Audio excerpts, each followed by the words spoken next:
Hello, we've got our final example here, and we've got some kind of H-beam here, and we have point A located at the top left, and we have three forces acting on this frame.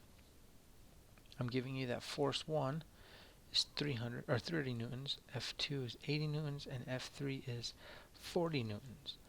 So if we look at F3, I know I'm going to have a force acting up, and I'm going to have a force acting to the left, breaking those into its components.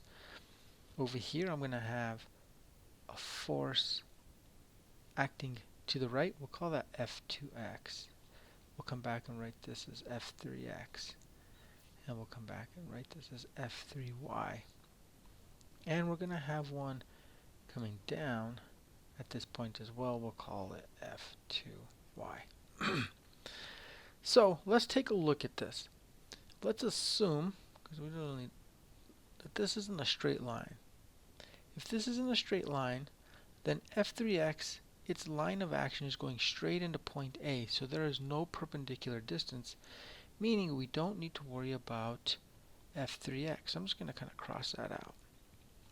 Do I need to worry about F3y? Absolutely. It's going to cause a counterclockwise about point A, so that's going to be a positive moment about point A, F3y is.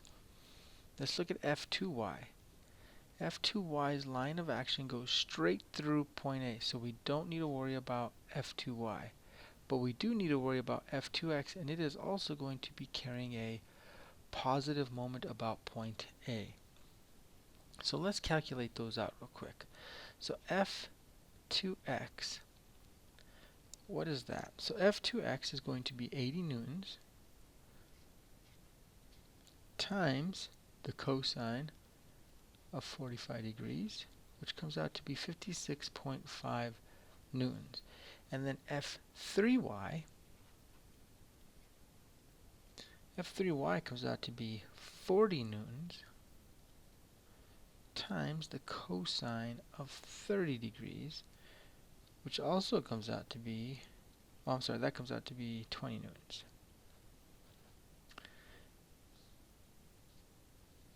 And I lied. This is actually sine of 30. Sine of 30. So this is acting in the y. My apologies. That's sine of 30, 40 newtons. So always kind of go back and make sure that you're doing right and not making a mistake like I just did. So if we're looking at just the forces, we would say that this was negative, and we would say that this was positive, and we would say this is negative, and we're going to say this was positive as far as the actual forces go. Now we're just going to be looking at the moment. So we got to figure out what the moment's doing, what this force is doing about the moment about point A. So I'm coming in here and I'm going to say sum my moment about point A. So if I sum my moment about point A, I've got F2x, which is right here, which is 2 meters away. So I've got 56.5 newtons, and that's 2 meters perpendicularly away, plus F3y, which was 20 newtons. Now this is acting in a vertical or in the y direction, so it is going to be 8 meters away. So you can see that this, if I drew my line of action down, there's my perpendicular. So that's going to be 20 newtons times 8 meters is all, plus MA is all equal to 0. Now we're looking for moment about A, so we're looking for this moment about A to hold it in equilibrium. Remember, we're trying to see what we would have to hold right there to find what that moment would be to hold everything in equilibrium.